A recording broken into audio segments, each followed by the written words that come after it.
Atos capítulo 2, que maravilha nós estarmos reunidos aqui, nesse lugar tão especial, na casa do nosso Deus. Aleluia, aleluia, aleluia. Oh Deus maravilhoso, maravilhoso. Aleluia. Oh, que presença maravilhosa do Senhor Jesus. Jesus é o centro desta reunião. Ele disse: onde 2 ou 3 se reunirem no meu nome, ali estarei presente. Eu vi essa semana de um pastor que reencontrou outro e conversaram. E pastor conversando é uma graça, né? Porque fala mais de ministério. Aí ele perguntou ao outro: mas o que é que você quer? O que é que você está ansiando? Quais são os seus planos? Aí ele disse: eu quero ser um dos 3. Só quero isso, ser um dos 3. E aí o pastor disse: um dos 3 o quê? Ele disse: daquele texto, onde 2 ou 3 se reúnem no meu nome, ali eu estarei presente. Era o maior desejo dele, e deve ser o nosso também. Amém? Ser um dos 3, aqui nessa reunião, ser um dos 3, Jesus presente. Amém? Será que você pode fechar os seus olhos e simplesmente entregar todas as reservas do teu coração a Jesus e desejar que nesta manhã a presença dele encha sua vida, seu coração, suas emoções, seus sentimentos, todo o nosso ser sendo envolvido pela presença do Senhor Jesus. Mantenha os seus olhos fechados se você puder. Jesus, justiça de Deus, Filho do homem, Filho de Deus, teu reino vem. Jesus, por nós sacrificado, glorificado, justificado, teu reino vem. Este reino não findará, sua glória eterna, pois a majestade e força deste rei chegou a nós, e o seu reino, seu domínio, seu poder e autoridade não tem fim. Jesus, justiça de Deus.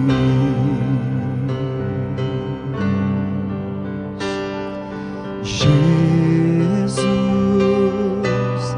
a exata expressão do amor de Deus, da sua graça, do seu perdão. Jesus, Deus santo e adorado,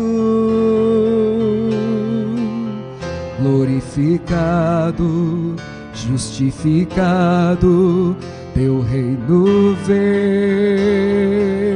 Cante: este reino não findará, sua glória eterna, pois a majestade e força deste rei chegou a nós, o seu reino, seu domínio, Seu poder e autoridade não tem fim.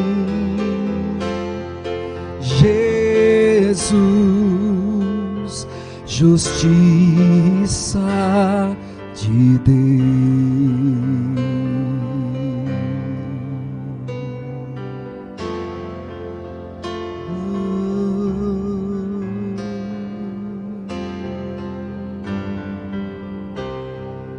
Oh Jesus, Tu és o centro desta reunião. Nós viemos aqui por causa do Senhor. Nós estamos reunidos em torno da Tua presença, em torno da Tua palavra. Consagramos todo o nosso ser a Ti. Entregamos tudo o que somos e o que temos. Tudo a Ti, tudo a Ti, tudo a Ti. Tu és santo, santo, santo. Aleluia. Que o nosso coração se encha da Tua palavra, da Tua presença. Obrigado pela Tua palavra escrita, que o Teu Espírito decodifica quando lemos e contemplamos como por um espelho a Tua glória. Obrigado por esta Bíblia, Senhor, em nossas mãos. Obrigado porque o Teu conselho ficou registrado por homens a quem o Senhor inspirou, a quem o Senhor usou, homens que experimentaram Tua graça, Teu poder, que viram, que apalparam, que ouviram, que presenciaram, que ouviram daqueles que foram testemunhas de todos os Teus feitos tão poderosos. Obrigado, Senhor, por podermos nos reunir como igreja nesta manhã de domingo, neste dia que lembra o poder da Tua ressurreição. Obrigado, Jesus, pela igreja. Obrigado, Jesus, pelos meus irmãos.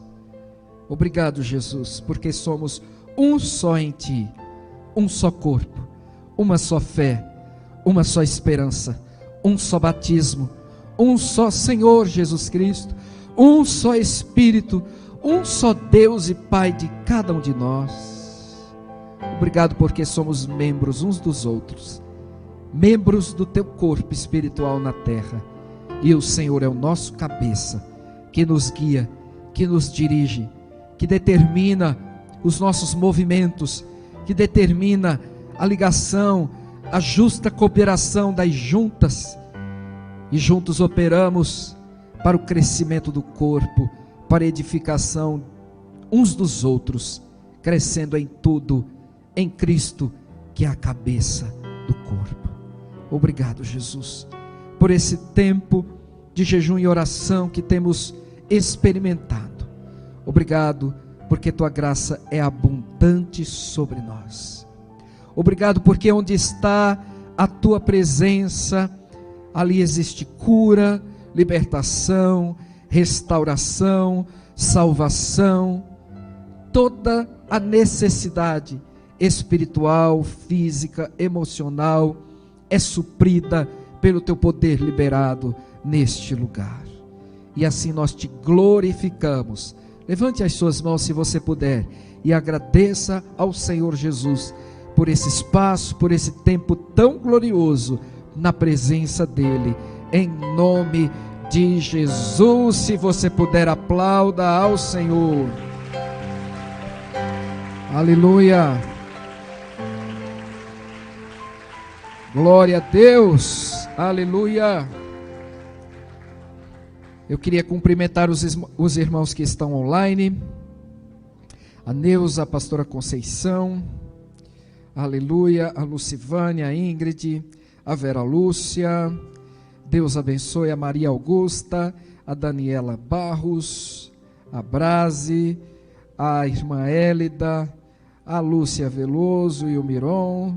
Deus os abençoe, irmãos. A Sueli, tem muitos que ficam online, mas não falam aqui porque às vezes estão assistindo na televisão. O César Coutre, que está aqui, mas está online também. Ele marca presença assim de uma forma maravilhosa. A Solema e eu quero louvar a Deus por todos os irmãos que têm conseguido estar conosco a cada dia de manhã, ali nas nossas lives. Esta semana seguiremos na nossa live às 8 da manhã, amém? E louvado seja Deus pelos que têm a oportunidade de assistir depois em casa. Só são 30 minutos de live e eu sugiro realmente que os irmãos assistam. Tem sido muito gostoso, tem sido um renovo para o nosso coração, amém? Os irmãos podem atestar isso, podem testemunhar isso. É o Senhor quem está fazendo isso, amém? Não diz respeito a nenhum de nós, é o Senhor, amém? Mas vamos ler o nosso texto então, que temos lido e orado a cada dia. Obrigado, querido, se quiser ficar aqui, aí é maravilhoso, tá? Aleluia, verso 42 de Atos 2, será que poderíamos ler juntos? Independente da sua versão, por favor, vamos lá? E perseveravam na doutrina dos apóstolos, e na comunhão, no partir do pão, e nas orações. Em cada alma havia temor, e muitos prodígios e sinais eram feitos por intermédio dos apóstolos. Todos os que creram estavam juntos, e tinham tudo em comum. Vendiam as suas propriedades e bens, distribuindo o produto entre todos, à medida que alguém tinha necessidade. Diariamente perseveravam unânimes no templo, partiam pão de casa em casa, e tomavam as suas refeições com alegria e singeleza de coração, louvando a Deus e contando com a simpatia de todo o povo. Enquanto isso, acrescentava-lhes o Senhor, dia a dia, os que iam sendo salvos. Aleluia! Quanta lição, quantos princípios poderosos de Deus nós temos nesse texto.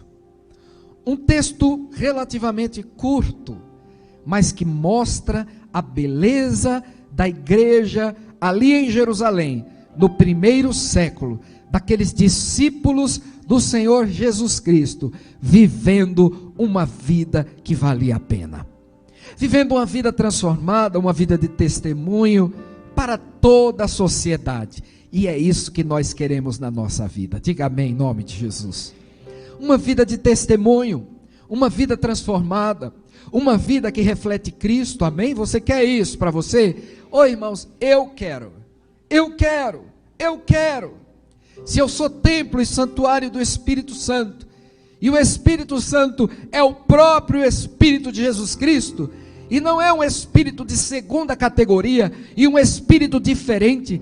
Jesus não mudou o Espírito Santo para fazê-lo habitar em nós. O mesmo Espírito que habitou, que estava sobre Cristo, sobre os seus discípulos, sobre os seus apóstolos, sobre esta igreja do primeiro século, é o mesmo Espírito que está em nós e sobre nós.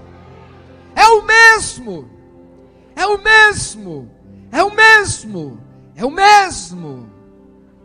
Aleluia! É o Espírito Santo que vem revestir aqueles discípulos e apóstolos ali no dia em que se cumpriu a festa de Pentecostes. Eles estavam todos reunidos no mesmo lugar, quando de repente veio do céu um som,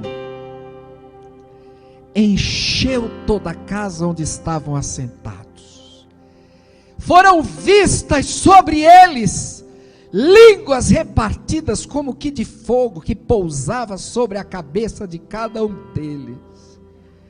Eles foram cheios do Espírito Santo e passaram a falar em outras línguas.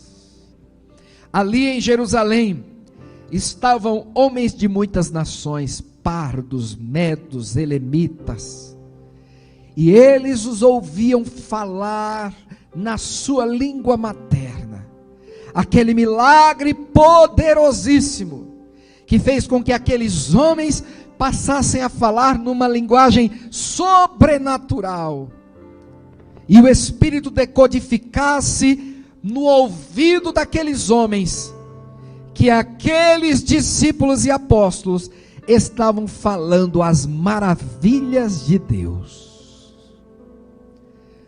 empoderados pelo Espírito Santo, movidos pelo Espírito Santo. A igreja ali em Jerusalém não nos apresentou um modelo, nos apresentou um mover do Espírito Santo, um mover dinâmico, que podia entrar em qualquer nação, em qualquer povo, em qualquer época, em qualquer era, em qualquer cultura, e o reino de Deus estaria sendo implantado no poder do Espírito Santo. Esta igreja nos apresentou princípios imutáveis, inegociáveis, nos quais deveríamos firmar a nossa fé, a nossa prática de discípulos de Cristo. E Lucas, o escritor do livro histórico de Atos, ele faz um relato. Lucas é todo organizadinho, né? Ele faz um relato tão maravilhoso. E ele começa dizendo: perseveravam na doutrina dos apóstolos e na comunhão, no partir do pão e nas orações. 4 coisas, 4 áreas em que aqueles verdadeiros discípulos de Jesus Cristo perseveravam, eram diligentes, eram indesistíveis. Na doutrina dos apóstolos, na comunhão, no partir do pão e nas orações. A doutrina dos apóstolos nós vimos, que é o Evangelho de Jesus Cristo. Como João, em sua primeira carta, relata aquilo que vimos, que ouvimos, aquilo que as nossas mãos apalparam, com respeito ao verbo da vida, isso também transmitimos a vocês. Quando eu leio a primeira, a segunda e a terceira carta de João, eu estou lendo de um apóstolo que viu Jesus, que tocou em Jesus, que andou com Jesus, que recebeu o ensino de Jesus, e que mais que isso, experimentou viver com Jesus pouco mais de 3 anos, vendo Jesus curar as pessoas, vendo Jesus socorrer, vendo Jesus não tratar com diferença a prostituta, o beberrão, o pobre, o aleijado, o cego, que eram tão marginalizados naquela sociedade, vendo Jesus sentar para comer com publicanos e pecadores, com o intuito de revelar o amor de Deus o Pai e resgatá-los da perdição e do caminho errado. João, Pedro, Tiago, homens que escreveram epístolas, porque andaram com Jesus. Mateus, Marcos, né? Lucas e João, que escreveram evangelhos. Lucas escreveu do que ouviu, mas ele foi um historiador, um pesquisador tremendo, afiado, e ele escreve um tratado para Teófilo, acerca de tudo aquilo que ouviu, pesquisou, das testemunhas que estavam ali tão perto de quando Jesus viveu na terra. E ele está dizendo, essa igreja perseverava, diga comigo, perseverava, no ensino dos apóstolos. E os apóstolos estavam completamente concentrados em falar sobre Jesus. Costumo brincar e dizer, se Paulo foi ao terceiro céu, viu coisas que não podia nem nominar entre nós, e desceu, não sabe se em corpo ou fora do corpo, e continuou pregando a Jesus, ele sabia o que ele estava fazendo. Os gregos, aqueles povos de cultura grega, como Paulo começa dizendo lá na primeira carta aos Coríntios, queria que ele fosse lá com eloquência, com sabedoria, com filosofia, com retórica, não é? Com aquele discurso bem filosófico, que você termina de ouvir 1 hora, 2 horas, e você termina dizendo, eu só sei que nada sei. Os judeus queriam que Paulo viesse com sinais e prodígios. Do mesmo jeito é hoje. Tem quem queira um pastor que só filosofa na vida, que só fala mistérios, que nem a Bíblia revela, mas ele acha que tem que revelar. Tem aquele que quer mais, né? Aquela coisa mais... eu trabalho a semana inteira, eu quero uma palavra que me anime para eu ir trabalhar. Vive para o ventre. Vive para si mesmo. Aí Paulo responde aos coríntios, eu vim com demonstração de espírito e de poder, pregando Cristo e este crucificado, loucura para o mundo, loucura para a sabedoria humana, mas ele diz, a loucura de Deus é mais sábia do que a sabedoria dos homens. Para os judeus que queriam um Messias que era um redentor político, estava um Messias que humanamente parecia estar derrotado, morto, crucificado, como um criminoso, como um malfeitor, como um enganador. Mas o que o Império Romano quis foi abafar a notícia de que o túmulo não pôde detê-lo, que a pedra foi rolada e que Deus ressuscitou a Jesus dentre os mortos. E ele foi visto por mais de 500 irmãos. Passou em torno de 40 dias ensinando aos discípulos acerca do reino.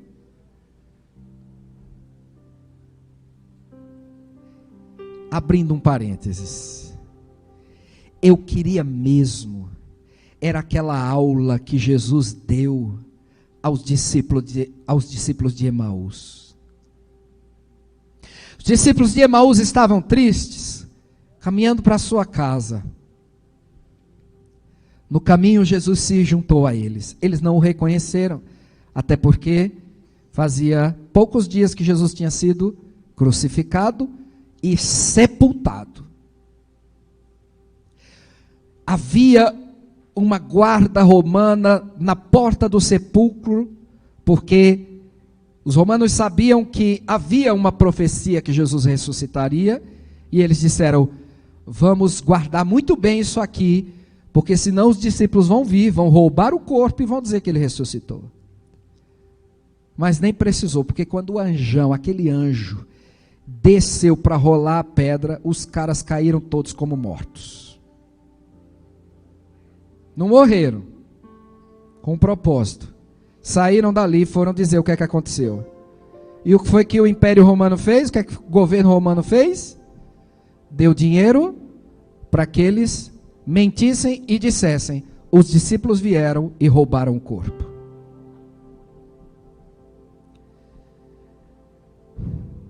Eu estava dizendo o quê?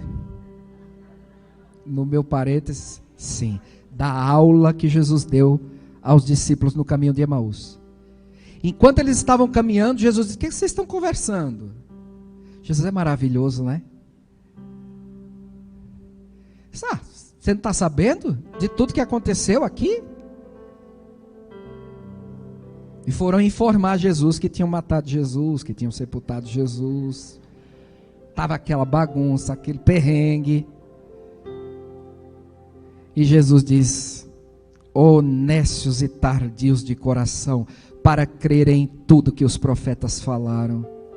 Aí a Bíblia diz que Jesus passou pelos profetas e pela lei, falando dele mesmo, falando de tudo que deveria acontecer ao Filho do Homem.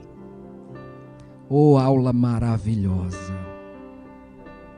Queria ter essa aula, Jesus, com o Senhor. Se Jesus me arrebatar para me dar essa aula, me deixem quieto, em nome de Jesus. Aleluia. Chegou na casa, Jesus, faz de conta que vai passando adiante. Ele disse: não, fica aqui com a gente. Não reconheceram Jesus. Mas quando Jesus partiu o pão e deu graças, a palavra de Deus diz que os olhos dele se abriram. Aí Jesus desapareceu diante deles, porque já estava em corpo ressurreto, porém glorificado. Isso é o que eu chamo de show da fé, irmãos. É maravilhoso. Eles perseveravam no ensino dos apóstolos. Mas eu já li os evangelhos. Eles perseveravam no ensino dos apóstolos. Pedro, mas você já falou isso. Eles perseveravam no ensino dos apóstolos. Ô João, mas você já pregou sobre esse tema? Você já falou várias vezes do que Jesus falou lá no Sermão do Monte. Eles perseveravam na doutrina dos apóstolos. Perseveravam na comunhão. Se arranhavam? Com certeza. Paulo enfrentou Pedro, saiu faísca. Paulo se desentendeu com João Marcos, que foi um problema. Lá na frente, depois Paulo diz: traz João Marcos porque ele é útil. Paulo era de temperamento forte, né? Paulo não era assim uma seda, não. Minha época de criança falava em seda javanesa, né? Só os de mais de 40 aqui vão rir. Realmente. É porque era uma época que se fazia muita roupa na costureira, né? Não tinha assim muita coisa pronta. Esqueçam o que eu falei. Paulo não era essa seda suave, não. Precisava, né? Para o que ele ia enfrentar, tinha que ter um temperamento diferente. Perseveravam na doutrina dos apóstolos, na comunhão, no partir do pão. Nós vimos que era a ceia do Senhor. Mais tarde, ao invés de eles celebrarem a ceia em todas as refeições, eles passaram a celebrar somente no domingo, porque era um símbolo da ressurreição. Jesus ressuscitou no domingo. O sábado é o dia do Senhor, mas Jesus ressuscitou no domingo. Então eles celebravam a ceia no domingo, para lembrarem do Senhor Jesus ressurreto. E lembrarem que Jesus iria voltar. E porque eles faziam isso continuamente, lembrando que Jesus ia voltar, eles vendiam propriedades, vendiam bens, distribuíam à medida que cada um tinha necessidade. Nós vemos lá adiante Paulo aos Coríntios ensinando por várias vezes sobre suprir as necessidades dos outros e confrontar também os preguiçosos. Paulo ensinou a confrontar os preguiçosos. E ele diz: quem não quer trabalhar, não coma. Estou dizendo que Paulo não era essa seda, que às vezes as pessoas querem exigir que os pastores sejam assim, papais noéis, só distribuindo bênçãos e presentes. Não, pai que cria filho, dando tudo que o filho quer, cria um monstro, ao invés de um filho disciplinado, para ter uma vida de sucesso. Então, pais espirituais também fazem assim. Perseveravam no ensino dos apóstolos, perseveravam na comunhão, perseveravam no partir do pão e perseveravam nas orações. Crente que não gosta de orar está com fusível queimado, fusível espiritual, está queimado, precisa repor, porque oração é a respiração do espírito humano recriado. Esse contato com Deus, essa busca a Deus. E essa igreja perseverava. No próximo capítulo a gente vê Pedro e João subindo ao templo para orar. Neste mesmo capítulo nós vemos que eles estavam diariamente no templo, mas também estavam de casa em casa, porque uns cuidavam dos outros. Todos perseveravam no ensino dos apóstolos, e cada um podia cuidar um do outro. Não era um que estava necessitado e tem que falar com a pastora Neide, tem que falar com o pastor Wagner. Fala na hora da necessidade. Mas eu sou um agente, eu sou um ministério. Se eu fizer tudo no seu lugar, vamos orar para Deus tirar os seus dons, tirar os talentos que Ele lhe deu, porque assim você não vai exercer seu ministério. Eu não posso fazer tudo. O papel de um pastor, de um líder, é equipar para os santos cumprirem a obra do ministério. Não é dizer, fulano está sem assistência da igreja. E por que você não dá? Por que você não dá? O que foi que aconteceu? Só tem pedras nas mãos? Não tem amor, carinho, de ajudar? E se precisar de mais ajuda, estamos aqui para isso. Porque uns cuidam uns dos outros, partiam pão de casa em casa, de casa em casa. Aqui, gente, a gente está falando de uma igreja de mais de 3.000 pessoas. Vocês imaginam que 12 apóstolos estariam na casa de 3.000 pessoas espalhadas? Vocês acham? É lógico, matematicamente impossível que eles estivessem. Então quem estava de casa em casa? Os discípulos que perseveravam na doutrina dos apóstolos.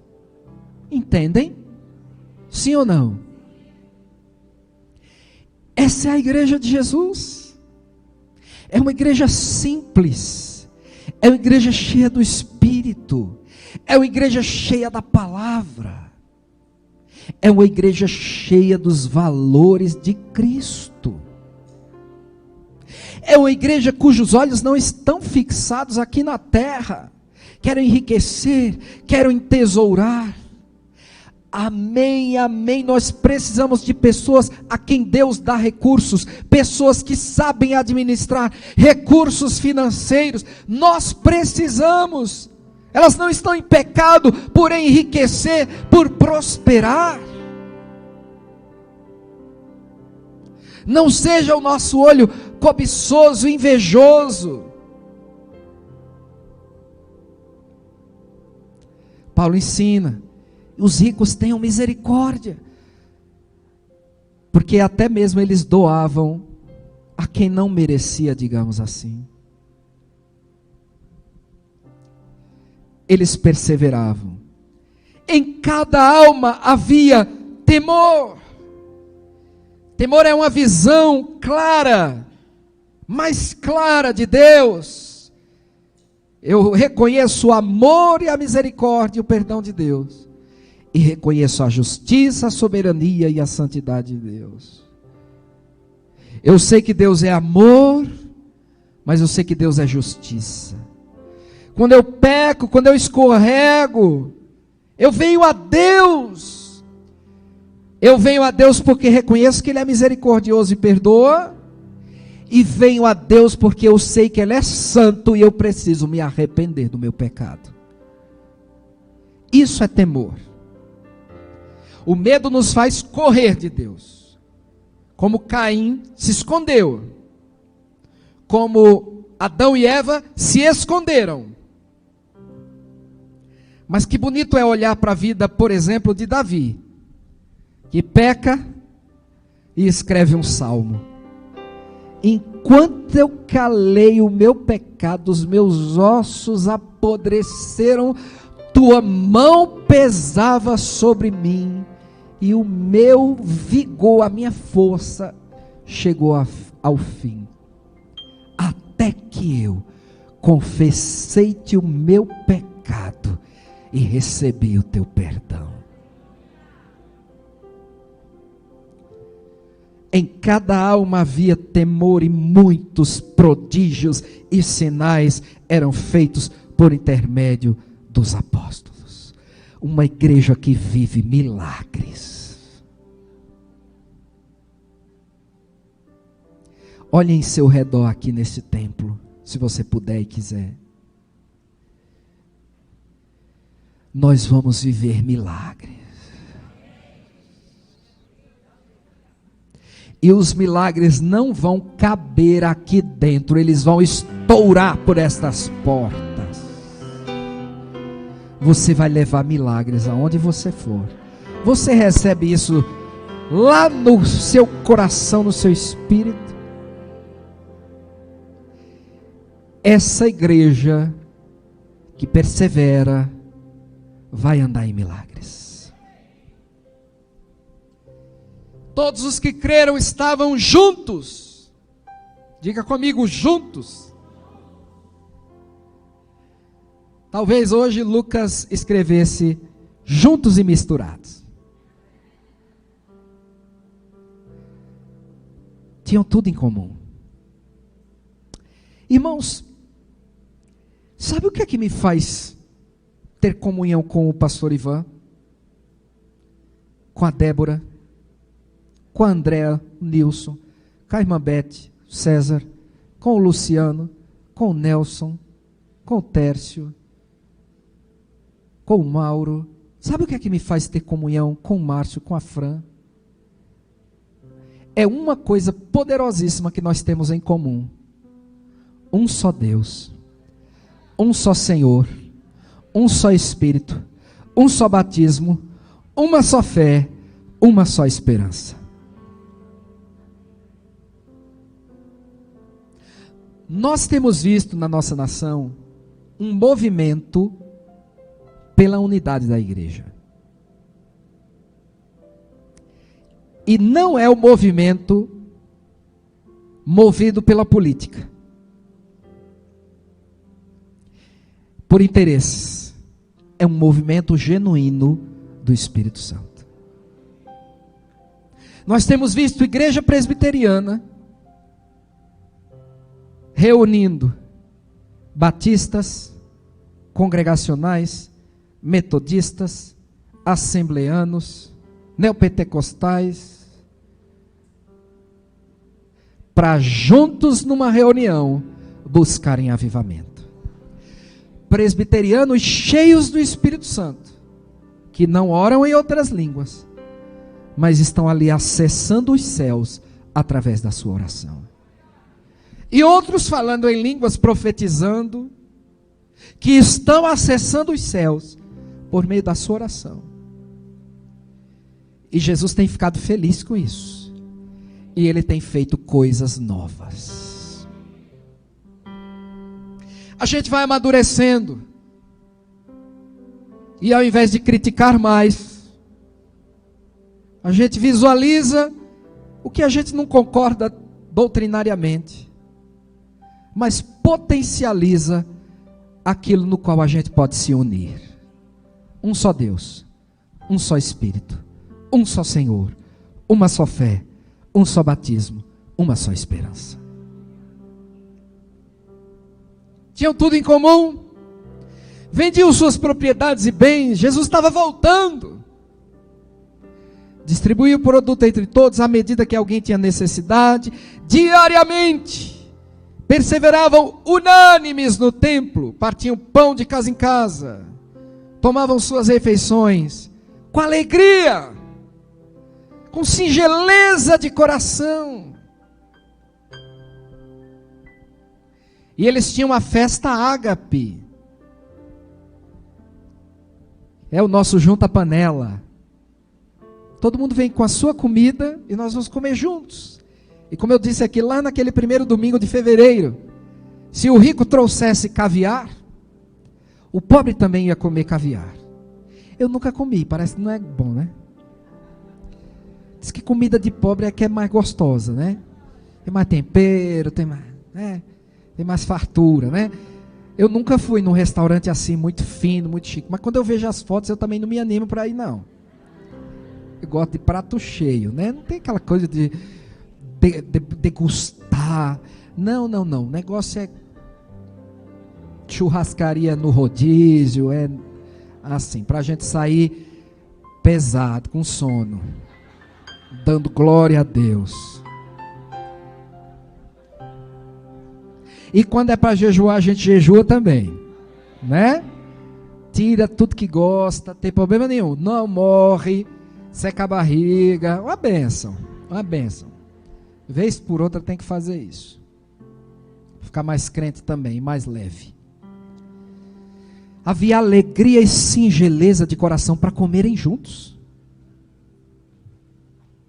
Não era comer junto para tomar umas e outras, para falar mal dos outros, para contar piada imoral, para botar música profana. A minha Bíblia está dizendo que era com alegria e pureza de coração.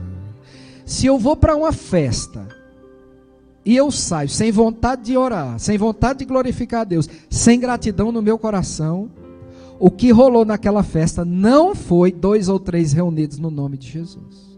Foi outra coisa. Ai, pastor. Gente, eu só estou explicando aqui o texto bíblico.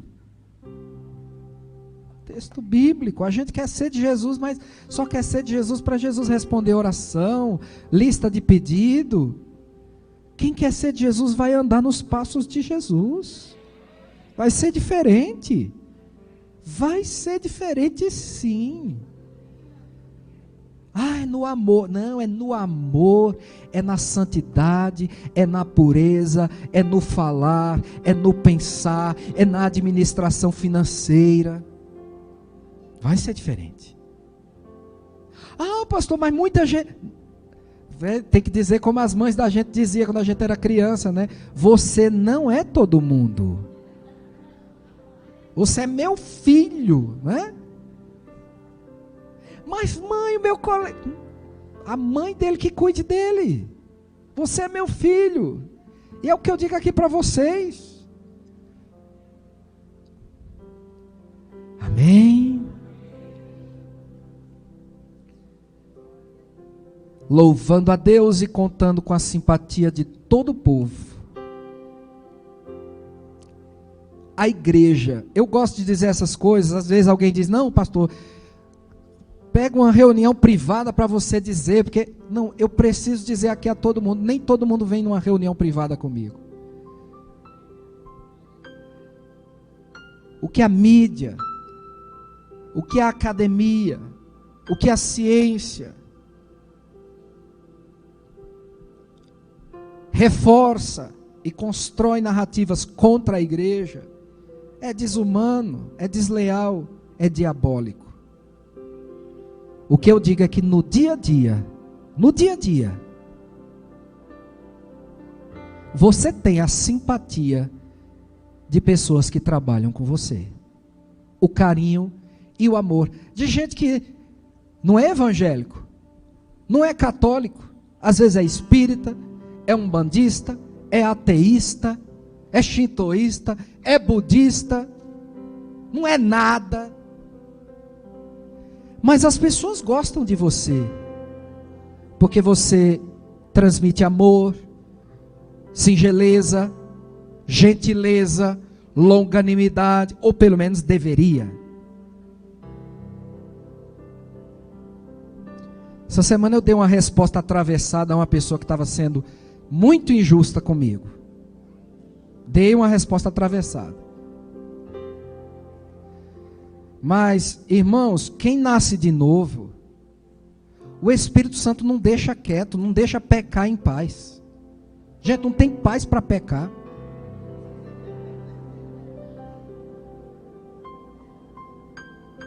E quando a pessoa não está mais ouvindo o Espírito Santo bota uma pessoa santa do lado, para dizer, você está errado, isso aí é pecado, cuidado com o demônio, é assim. E é bom que seja assim. Ô irmãos, é tão bom ter uma pessoa que nos regula, que nos chama atenção, é maravilhoso. E quanto mais você se manifestar em raiva, em ódio, qualquer coisa desse tipo, é porque o seu nível de rejeição a isso é o nível de espaço que o diabo já alcançou na sua vida.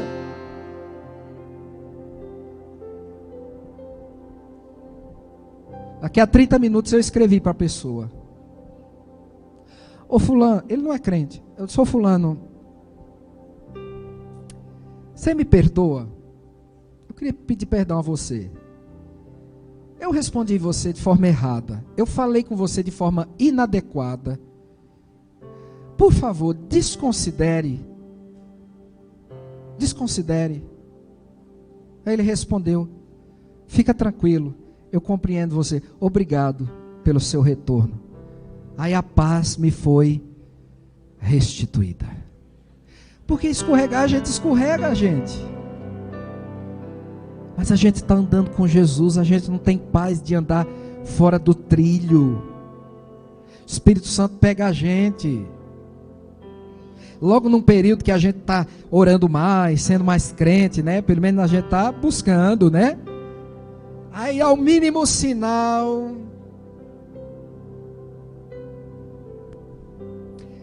pureza e singeleza de coração. Eles contavam com a simpatia de todo o povo. Agora, os judeus quebrando o pau em cima deles. O Império Romano de olho. Vamos cercear a liberdade desse povo. Esse povo é muito forte. Esse povo tem princípios que ameaçam o nosso império. Mas Jesus foi quem disse: eu edificarei a minha igreja, as portas do inferno não prevalecerão contra ela. Impérios tentaram cercear a liberdade, impérios mataram milhões e milhões e milhões de cristãos, mas a igreja de Jesus está sendo edificada por Ele mesmo. A igreja nunca vai desaparecer da face da terra, a não ser no dia em que Jesus arrebatá-la para a glória. Nunca vai desaparecer. Em toda a história sempre houve uma chama queimando em alguns corações. Mas eu preciso dizer,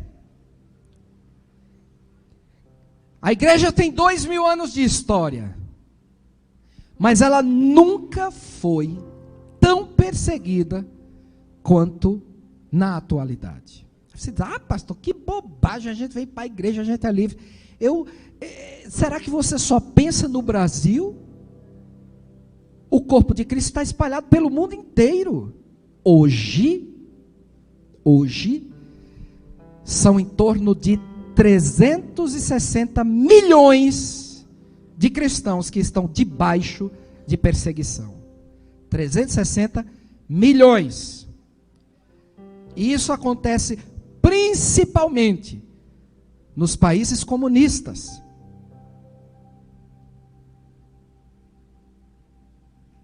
Principalmente nos países comunistas e países de domínio islâmico. São nossos irmãos. São nossos irmãos. Aqui bem perto de nós, Cuba, interior da Colômbia, na Nigéria, é um absurdo. Extremistas islâmicos entram nas igrejas que estão reunidas e matam todo mundo, metralham, sequestram pastores, famílias de pastores, matam, desovam, desaparecem com essas pessoas.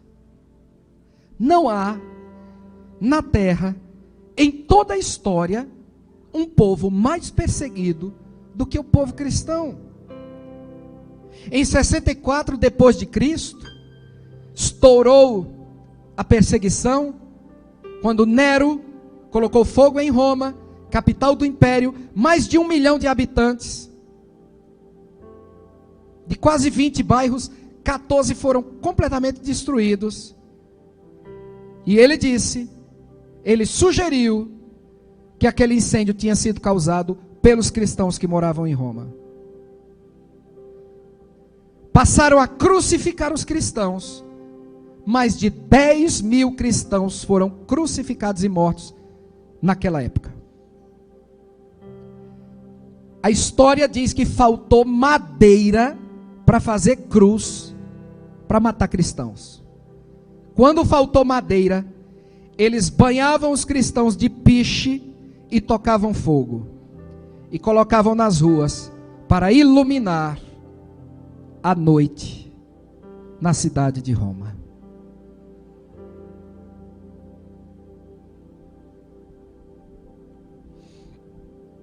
Não houve um povo mais perseguido na história do que os cristãos.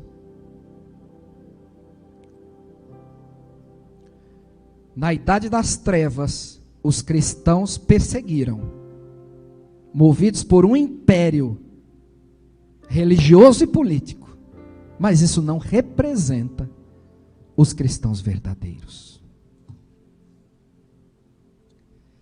Eles contavam com a simpatia do povo, do governo e da religião. Eles tinham opressão, mas da sociedade eles tinham a simpatia. E dia a dia o Senhor ia salvando outras pessoas. E eu quero isso para a minha vida. Eu quero isso para esta igreja. Eu quero isso para a igreja brasileira. Discípulos que serão sal da terra, luz do mundo. Amém. Gente que carrega a presença de Jesus. Eu tive algumas experiências nos meus ambientes de trabalho. Trabalhei 9 anos como administrador em empresas. Tive muitas experiências. Mas uma me vem à mente. É para a glória do Senhor.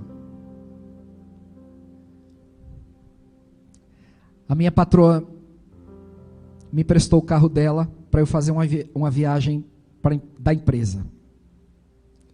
Ela era esotérica, mística. E o carro, eu orei bastante no carro. Eu gosto muito de orar quando eu estou sozinho no carro. E orei uma viagem inteira. Passei 2 dias. Voltei. Orando. Entreguei o carro a ela. No mesmo dia ela me procurou. Disse: Wagner, você deixou tantas energias boas dentro do meu carro. Eu digo: eu sei. Eu sei quem estava comigo no carro. Eu sei. Sal da terra, luz do meu mundo. Nós precisamos fazer a diferença. Não forçado. Você não vê um pé de laranja fazendo assim. forçando para ter uma laranja, para gerar uma laranja. Simplesmente chega a estação e a laranja está lá. A gente não força o fruto do Espírito em nós. Chega a estação, se o Espírito está alimentando você, vai aparecer. Amém? Essa é a igreja de Jesus. Essa é a igreja de Jesus, pela qual nós estamos orando, gerando, pedindo que o Senhor se mova em nós.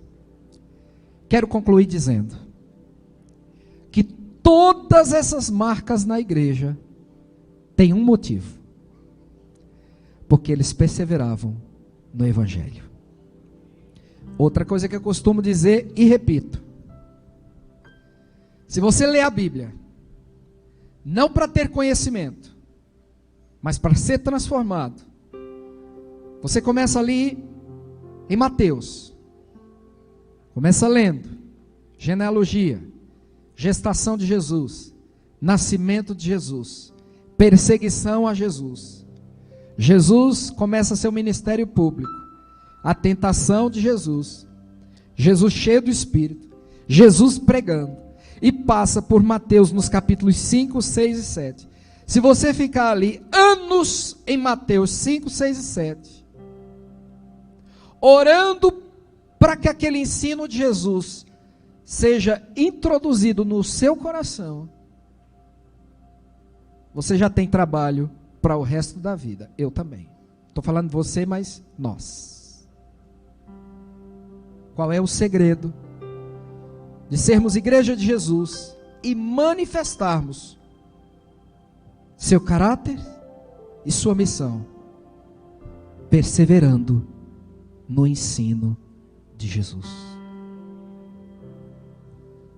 Perseverando no ensino de Jesus. Eu acho que eu vou dar um estudo para vocês, e aí vou ficar em lives, né? Na carta aos Hebreus. Porque a carta aos Hebreus mostra como todo o Antigo Testamento desemboca em Jesus. E o autor aos Hebreus começa dizendo: Deus falou por profetas, Deus falou assim, assim e assim, de várias formas. Mas hoje Ele falou pelo Filho. Jesus é o clímax da revelação de Deus. E é por isso que ali no Apocalipse nós vemos Jesus mandando mensagens para as igrejas. E o livro de Apocalipse, na verdade, poderia ser melhor traduzido de revelação de Jesus Cristo. Amém? É isso que gera uma igreja focada em Jesus. Você quer ser assim? Eu quero ser. É tudo que eu quero. Na hora que está complicando demais, Jesus já saiu da história. Porque Jesus é simples, é direto, é objetivo, é maravilhoso. Por isso que sábado, às 15 horas, eu quero ministrar aos jovens. Sábado às 15 horas. Eu quero todos os jovens aqui, em nome de Jesus. Agora eu quero abrir também para a igreja. Eu vou estar com foco nos jovens, mas eu abro para toda a igreja. Sábado, 15 horas. De 15 às 18. Tá bom? Não venha ficar olhando para relógio, não. É das 15 até as 18. 3 horinhas. De Deus sacudindo a nossa vida. Em nome de Jesus. Domingo nós teremos o nosso culto aqui, no horário normal, 10 horas da manhã. Domingo eu trouxe uma direção de Deus para os irmãos.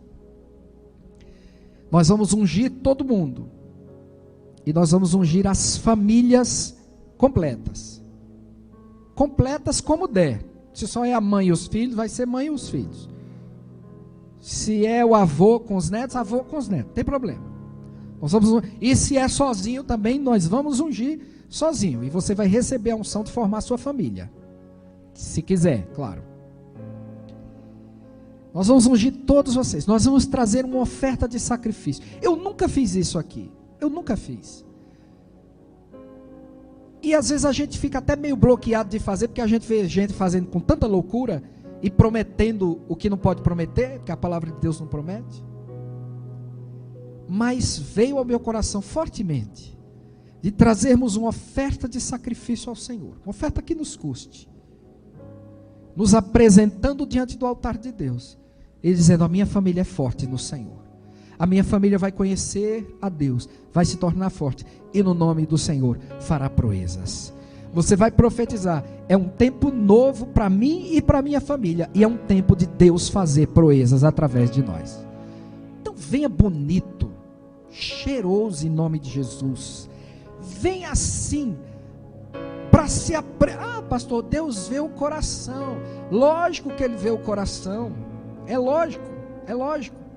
Mas lá, para o Antigo Testamento, Ele exigiu, como era que o sacerdote ia estar vestido, exigiu cor, exigiu tamanho de tabernáculo, exigiu tudo, era uma sombra. Mas sombra também é bom, não é? Sombra também é bom. Então a gente vai vir bonito, a gente vai vir para se apresentar diante do Rei dos Reis e do Senhor dos Senhores, fazer algo simbólico, em nome de Jesus, amém? Na segunda-feira é feriado para a maioria, mas para alguns não é.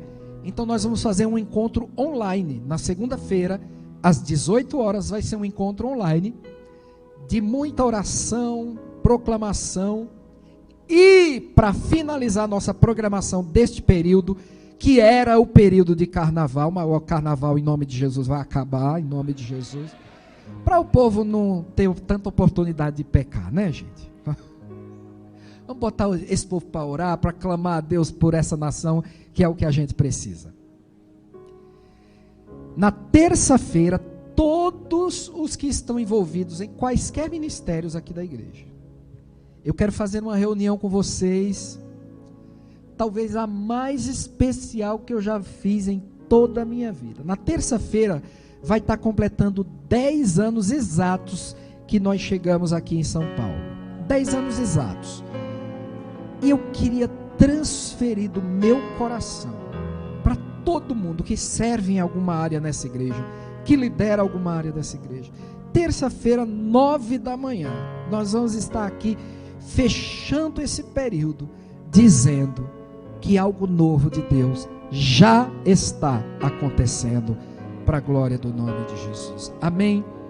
Sejamos esse povo de coração aberto para Deus. Feche seus olhos e ore. Senhor, em nome de Jesus, quebranta o meu coração, faz de mim alguém completamente moldável nas tuas mãos, como um vaso nas mãos do oleiro, um vaso com barro flexível, não um vaso rígido e inflexível, velho que está a ponto de quebrar, mas um vaso novo nas tuas mãos, um vaso que o Senhor molda para ser vaso de honra.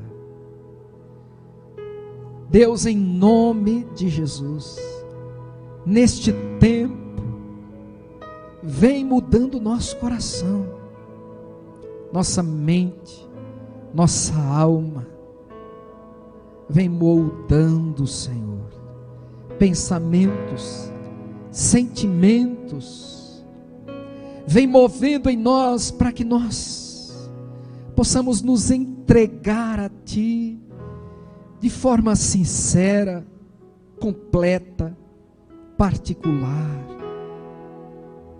para que o fruto da Tua presença, o fruto do Teu Espírito, o fruto da Tua vida apareça em nós.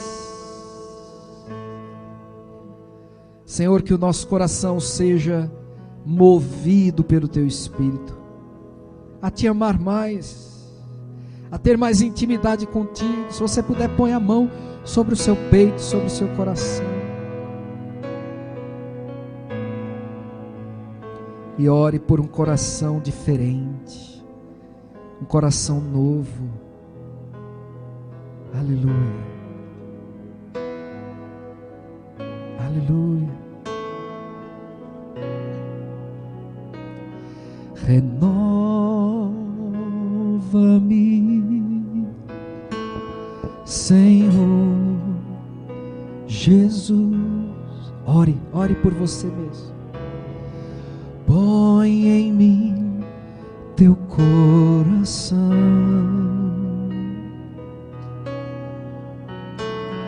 renova-me, Senhor Jesus. Tira de mim o coração orgulhoso, põe em mim teu coração, porque tudo que há dentro de mim necessita ser mudado, Senhor, porque tudo que há dentro do meu coração necessita mais de ti. Fique de pé cantando, vamos juntos. Renova-me, Senhor Jesus. Já não quero ser igual, já não quero ser igual.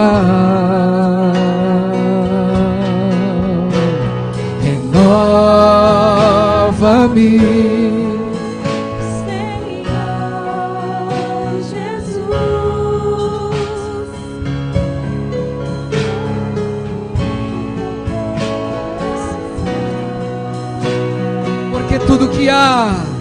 porque tudo que há dentro de mim, cante, necessita ser mudado, Senhor, porque tudo que há dentro do meu coração necessita mais de ti. As vozes e as mãos levantadas, porque tudo que há dentro de mim necessita ser mudado, Senhor, porque tudo que há dentro do meu coração necessita mais de ti.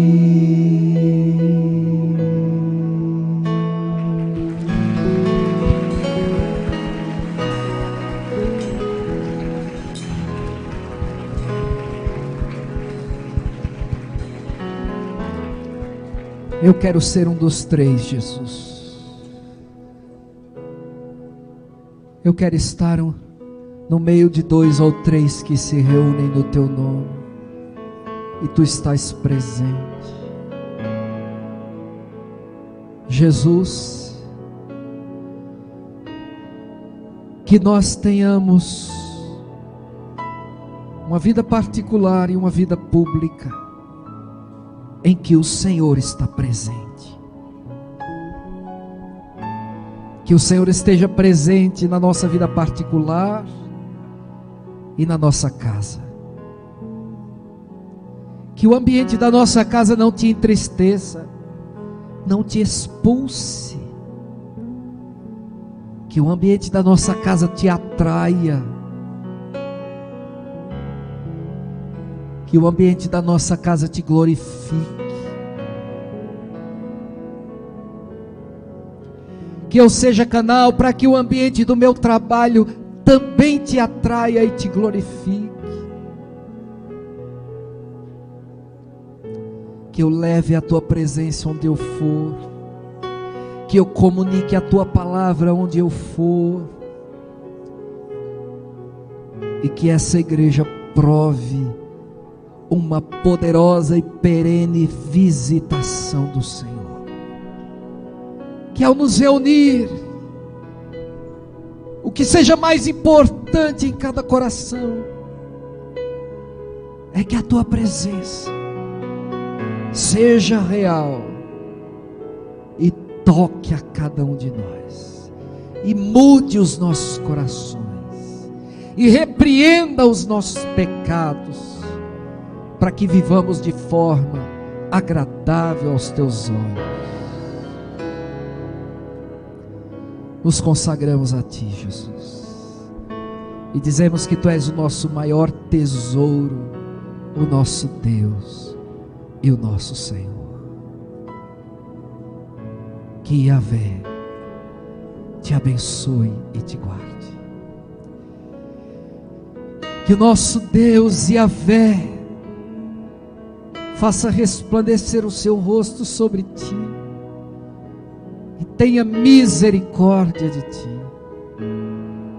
Que Yahvé sobre ti e sobre a tua casa levante o seu rosto e te dê Shalom, a paz, prosperidade, plenitude, bem-estar, saúde e harmonia em todas as áreas da tua vida. Oramos ainda, Senhor, pelo pastor Walter. Naquela UTI, a tua boa mão está reconstituindo aquele coração, está colocando ordem naquele organismo. Toda infecção bacteriana cesse em nome de Jesus. Toda inflamação naquele coração e em todo o seu organismo cesse em nome de Jesus. Que aquela cirurgia sare para a glória do nome de Jesus. Que a pressão arterial seja regulada agora em nome de Jesus. Que todos os níveis necessários do sangue, dos minerais, das vitaminas, de tudo que aquele corpo precisa para reagir, tudo agora brote do Calvário e entre naquele corpo em nome de Jesus. Haja saúde perfeita do alto da sua cabeça até a planta dos seus pés. Jesus te cura, pastor Walter. É em nome de Jesus que nós oramos e dizemos: levanta e anda para a glória do nome de Jesus. Vive em nome de Jesus. Ser fortalecido em nome de Jesus. Fica livre destes aparelhos para respirar em nome de Jesus. Ser saudável, ser curado em nome de Jesus. Para a tua glória, louvor e honra. Que a maravilhosa graça de Cristo Jesus, que o amor de Deus, o nosso Pai, e as doces consolações do Santo Espírito de Deus montem guarda sobre a tua vida e a tua família, hoje e sempre. Amém, amém e amém.